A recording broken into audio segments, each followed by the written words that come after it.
I kindly invite each one of you for the global goodness and for our Mother Earth and our friends' family for this meditation through the reading of Mother and Sri Aurobindo's works. Let us offer in silence our aspiration to Mother.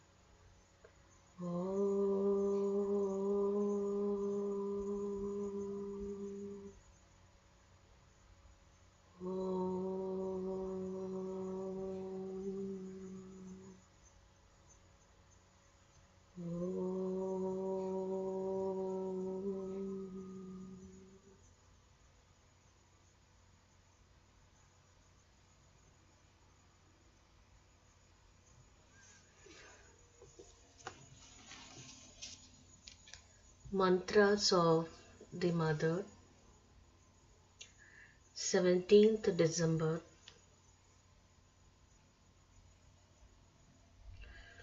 For who is in union with the Divine, everywhere is the Divine's perfect felicity, in every place and in every circumstance. It is with Him. With my blessings, Mother. 18th December. Like the child who does not reason and has no care, we trust ourselves to the Divine, that the Divine's will may be done. With my blessings, Mother. 19th December. It is never in vain that an ardent and sincere prayer is addressed to the Divine's grace. With blessings, Mother. 20th December. The Supreme is divine knowledge and perfect unity. At each moment of the day, let us call to Him so that we may be nothing else than Himself. With my blessings, Mother. Let us offer our prayer.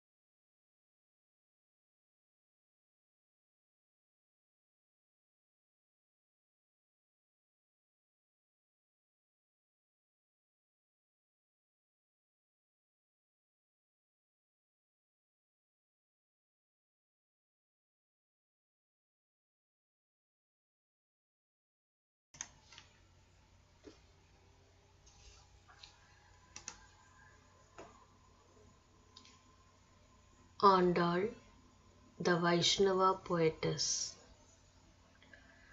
Preoccupied from the earliest times with divine knowledge and religious aspiration, The Indian mind has turned all forms of human life and emotion and all the phenomena of the universe into symbols and means by which the embodied soul may strive after and grasp the supreme. Indian devotion has especially seized upon the most intimate human relations and made them stepping stones to the suprahuman. God the Guru, God the Master, God the Friend, God the Mother, God the Child, God the Self. Each of these experiences, for to us they are more than merely ideas. It has carried to its extreme possibilities.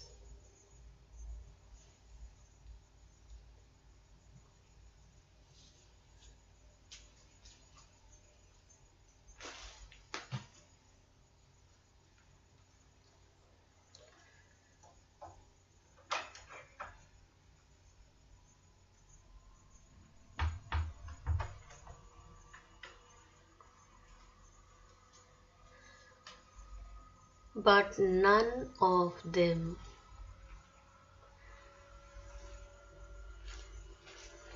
as it pursued, embraced, sung with a more exultant passion of intimate relation than the yearning for God the lover, God the beloved.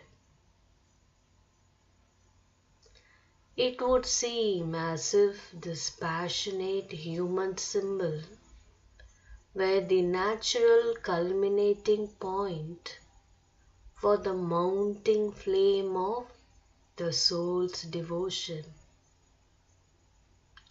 For it is found wherever that devotion has entered into the most secret shrine of the inner temple.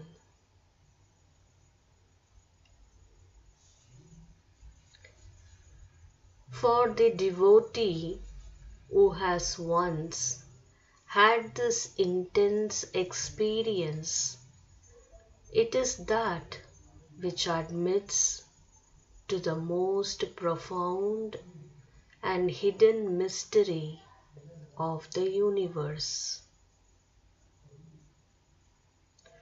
For him, the heart has the key of the last secret. Let us offer.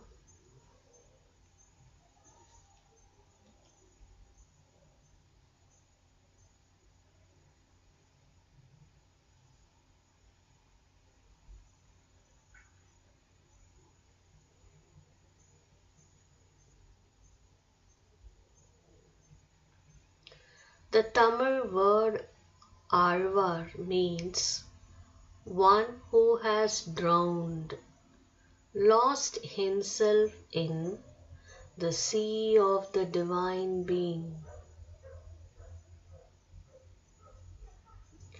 Among these canonized saints of southern Vaishnavism ranks Vishnu Chitta, yogin and poet of Villipattan in the land of the Pandyas.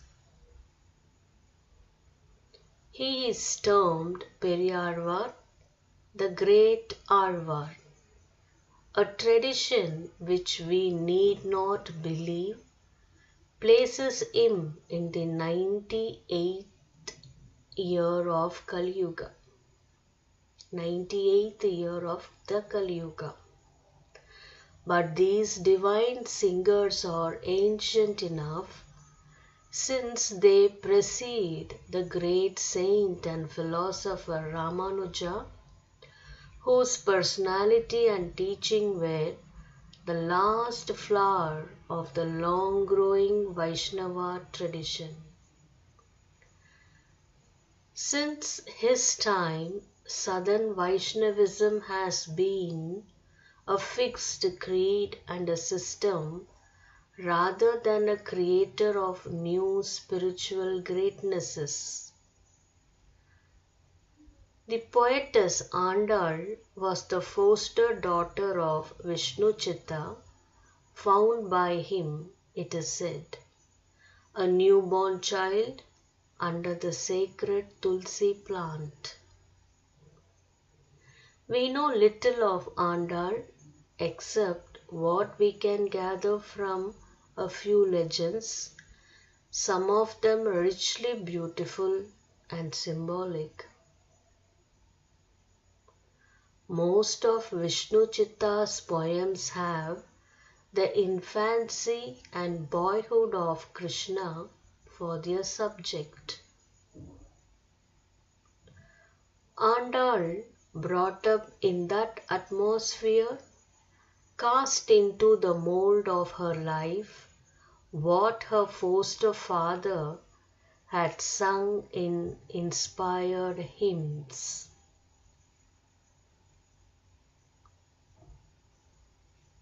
Let us offer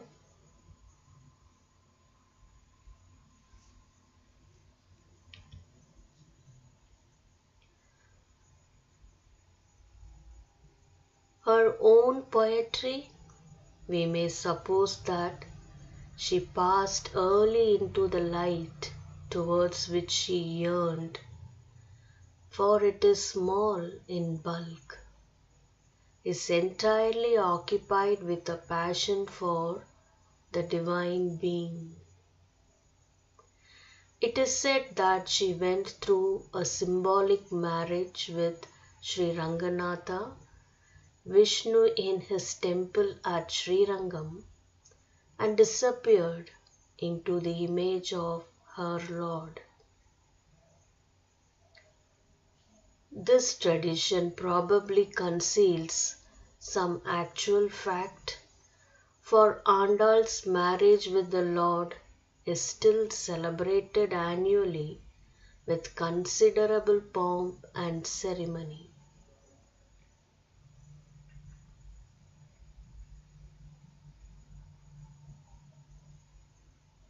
Let us offer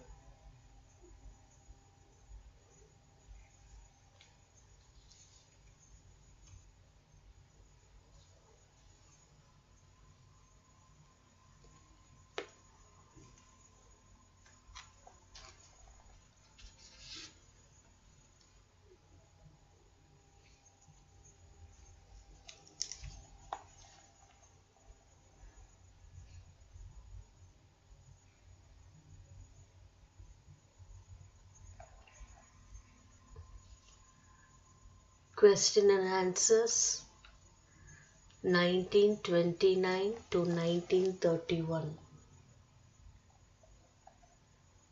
by Shri the Mother. Aspiration in the physical for the Divine's love.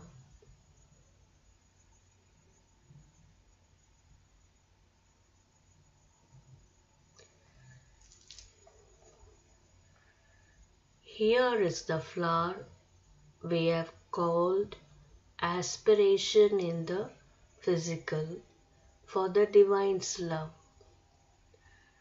By the physical, I mean the physical consciousness, the most ordinary outward going consciousness, the normal consciousness of most human beings, which sets such great store by comfort, good food, good clothes, happy relationships, etc.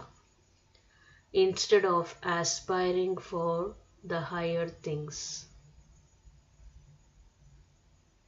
Aspiration in the physical for the divine's love implies that the physical asks for nothing else save that it should feel how the divine loves it.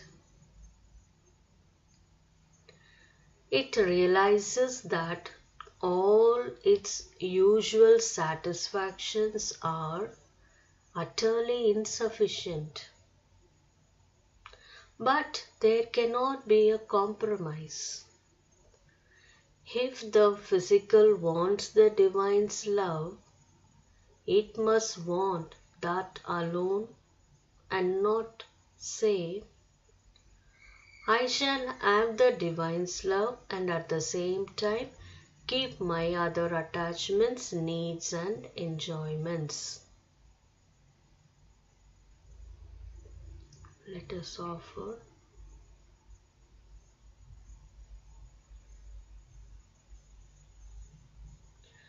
the fundamental seat of aspiration from which it radiates or manifests in one part of the being or another is the psychic center.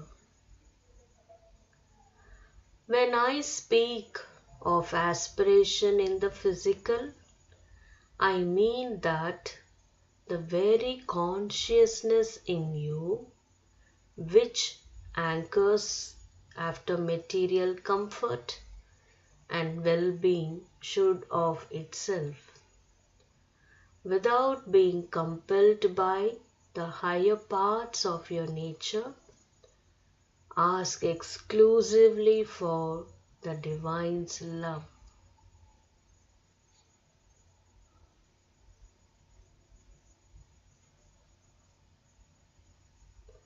Usually you have to show it the light by means of your higher parts. Surely this has to be done persistently. Otherwise, the physical would never learn and it would take nature's common round of ages before it learns by itself. Indeed, the round of nature is intended to show it all possible sorts of satisfactions and by exhausting them convince it that none of them can really satisfy it and that what it is at bottom seeking is a divine satisfaction and that what it is at bottom seeking is a divine satisfaction.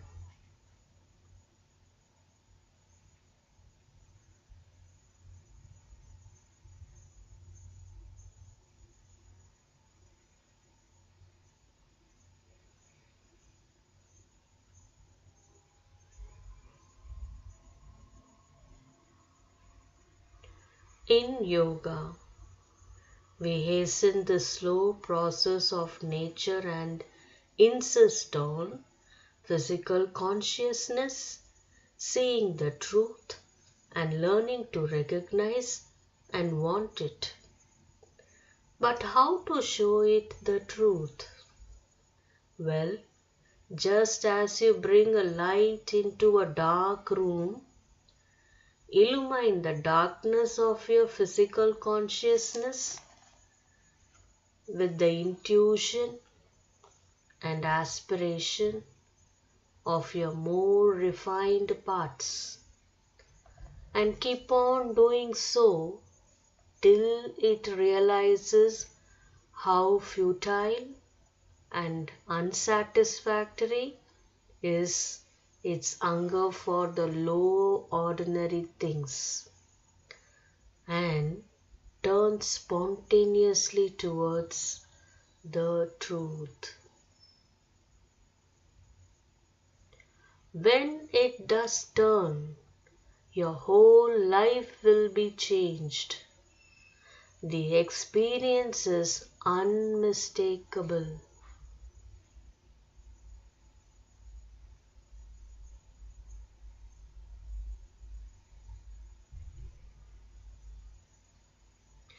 When, as a child, I used to complain to my mother about food or any such small matter, she would always tell me to go and do my work or pursue my studies instead of bothering about the trifles.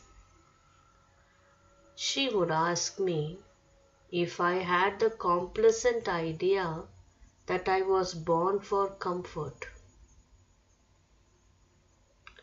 You are born to realize the highest ideal, she would say, and send me packing. She was quite right, though of course her notion of the highest ideal was rather poor by her standards. We are all born for the highest ideal. Therefore, whenever in our ashram some petty request for more comfort, material happiness is refused. It is for your own good and to make you fulfill what you are here for. The refusal is actually a favor, inasmuch as you are thereby considered worthy to stand before the highest ideal and be shaped according to it.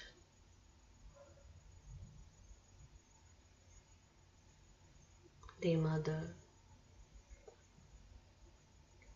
let us offer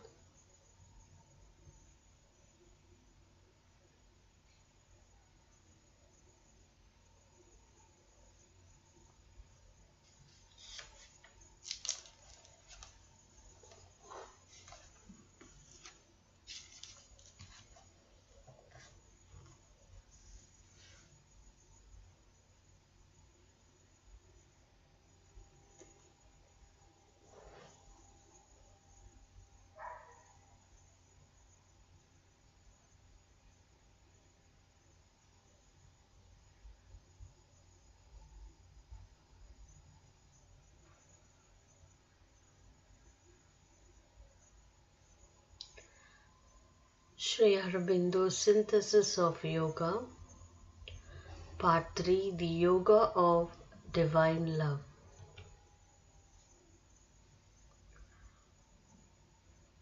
Love and the Triple Path.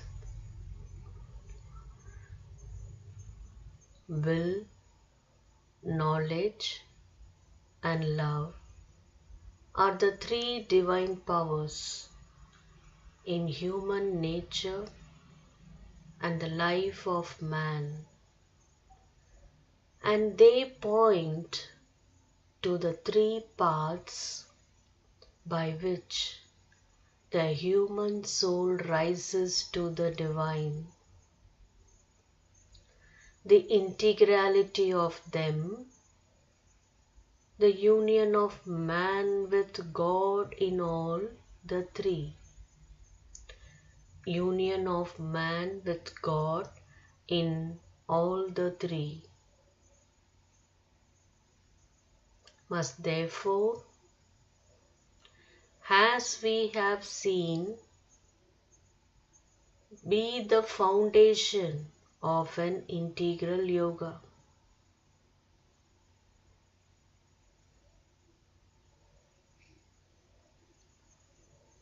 Action is the first power of life. Nature begins with force and its works which, once conscious in man, become will and its achievements. Therefore, it is that by turning his action Godwards, the life of man best and most surely begins to become divine.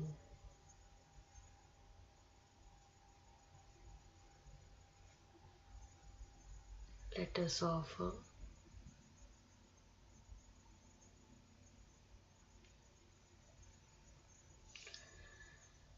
It is the door of first access, the starting point of the initiation. When the will in him is made one with the divine will, and the whole action of the being proceeds from the divine and is directed towards the divine, the union in works is perfectly accomplished.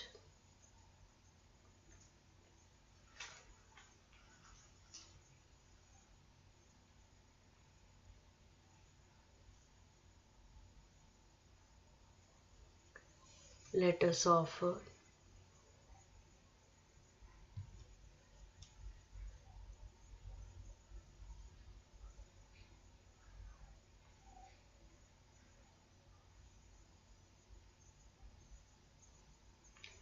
But works fulfill themselves in knowledge.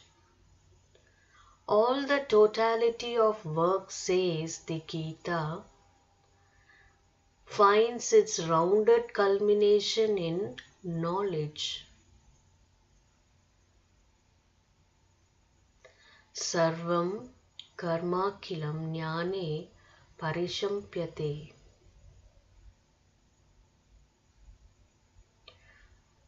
By union in will and works, we become one in the omnipresent conscious being from whom all our will and works have their rise and draw their power, and in whom they fulfill the round of their energies.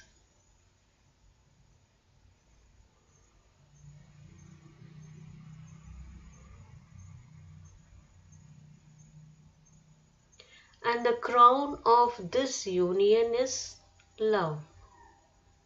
For love is the delight of conscious union with the being in whom we live, act, and in whom we live, act, and move, by whom we exist, for whom alone we learn in the end to act and to be.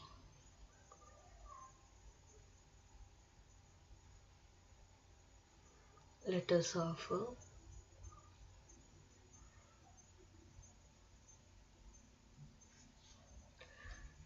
That is the trinity of our powers, the union of all three in God, to which we arrive when we start from works as our way of access and our line of contact.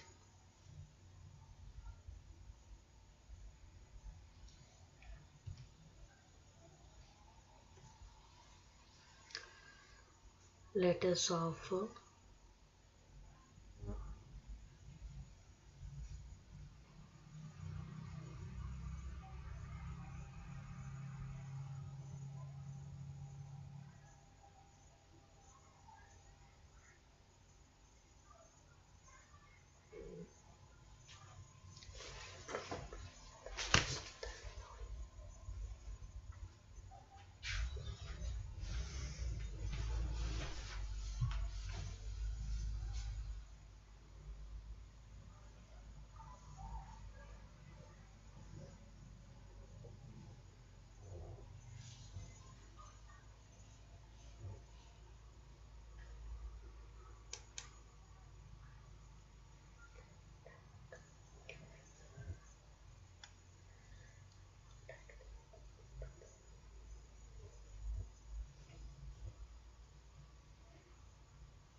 Savitri has Dhyan.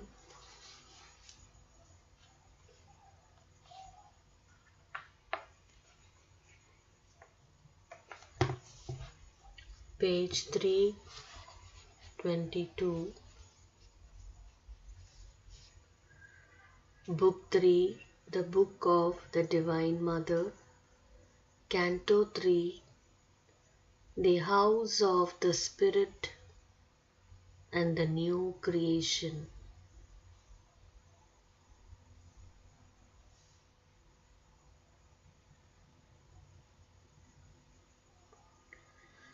Then suddenly there came a downward look, as if a sea exploring its own depths. A living oneness widened at its core and joined him to unnumbered multitudes.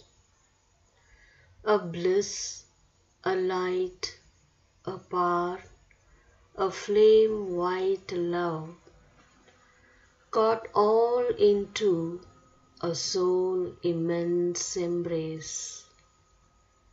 Existence found its truth on oneness breast, and each became the self and space of all.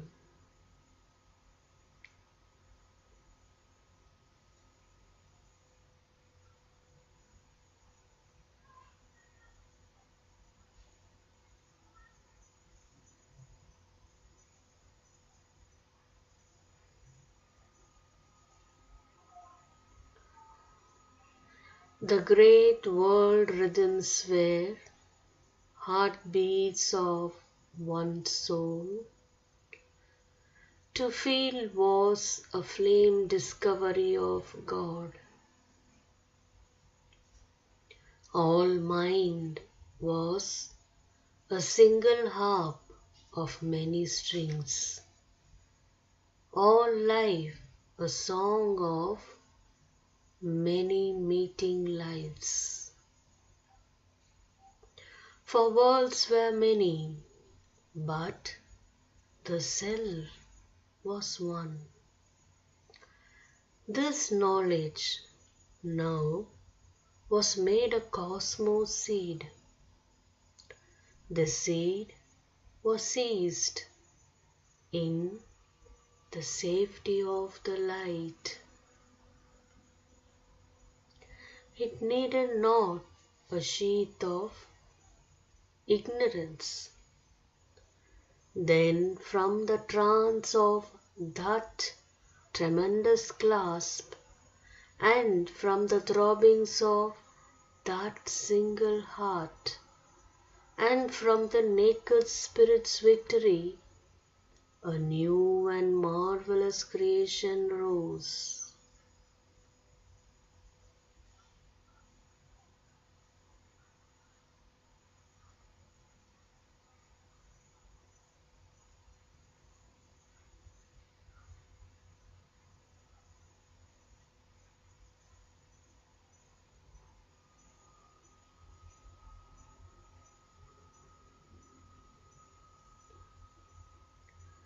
Incalculable outflowing infinitudes laughing out an unmeasured happiness lived their innumerable unity. Worlds where the being is unbound and wide, bodied unthinkably the egoless self. Rapture of beatific energies joined time to the timeless, poles of a single joy. White walls were seen where all is wrapped in all. There were no contraries, no sundered parts. All by spiritual links were joined to all and bound indissolubly indissolubly to the One. Each was unique, but took all lives as his own, and following out the stones of the infinite, recognized in himself the universe.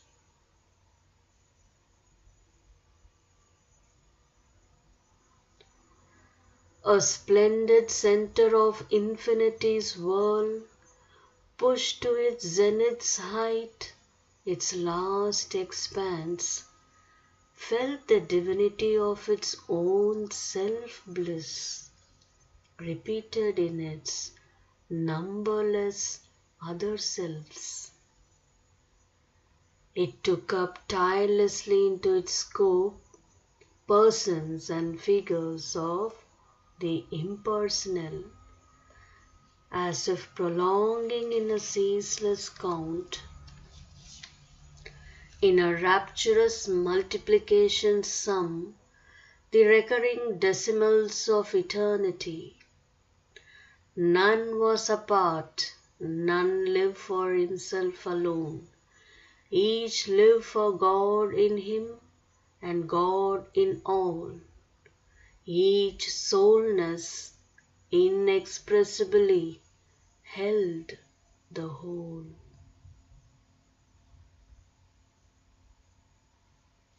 Their oneness was not tied to monotone. It showed 1,000 aspects of itself. Its calm, immutable stability abode on a changeless ground, forever safe. Compelled to a spontaneous servitude, the ever-changing incalculable steps, the seeming reckless dances, subtle plan of immense world forces in their perfect play. Appearance looked back to its hidden truth and made of differences and made of difference oneness, smiling play. It made all persons fractions of the unique, yet all were beings, secret integers.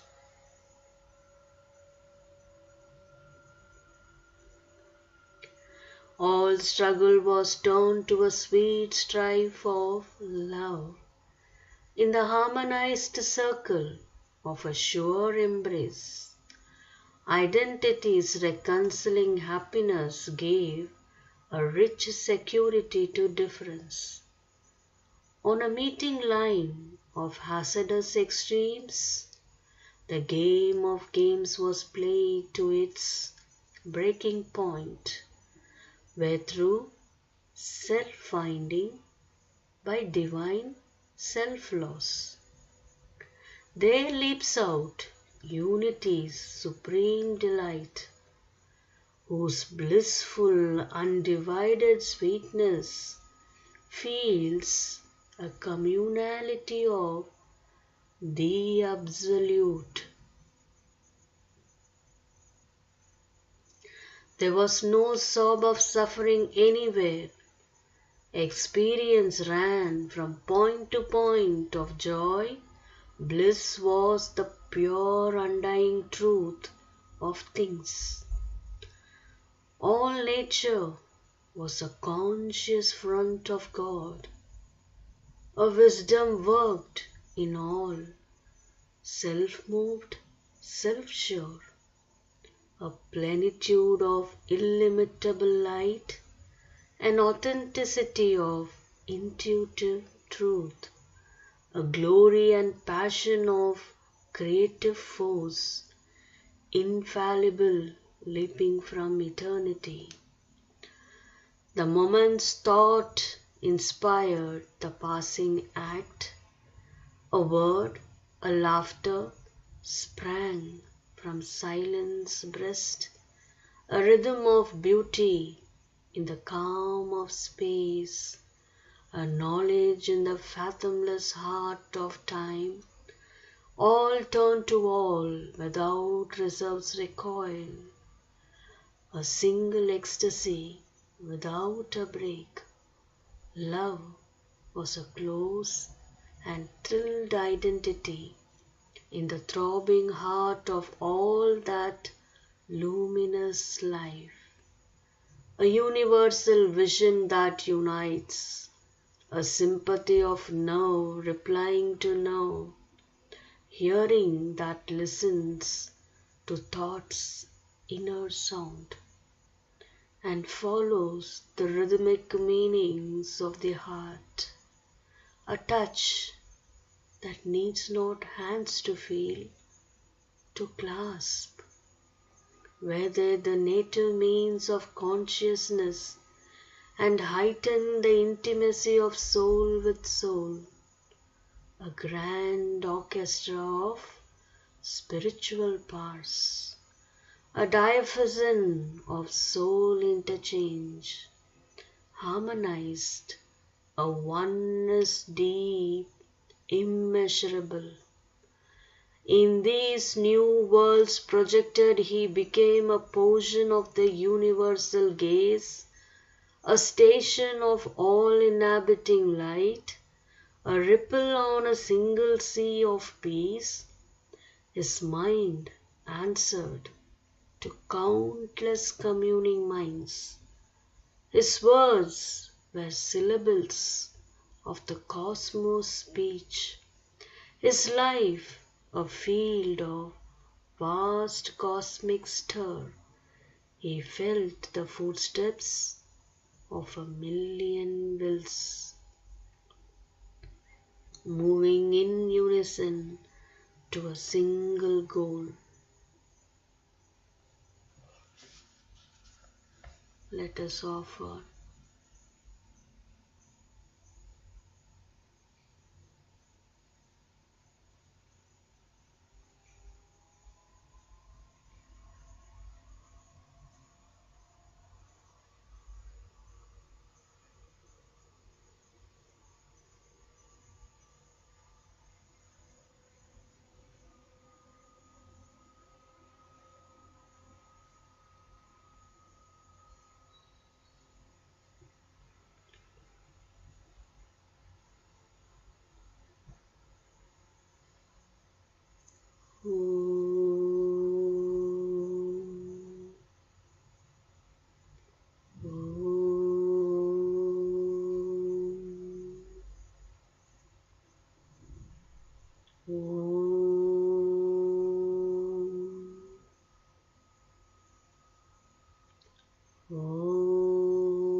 Thank you, Mother. Thank you, Lord. Thanks each one of you for your valuable participation and making this link as a chain of Mother's love. Let this spread to you and your family and to the people around you. Whoever touches you, let the happiness and joy spread in abundance. In the name of the Mother and Sri Aurobindo. Thank you. We meet next time. Greetings from Aurobindo.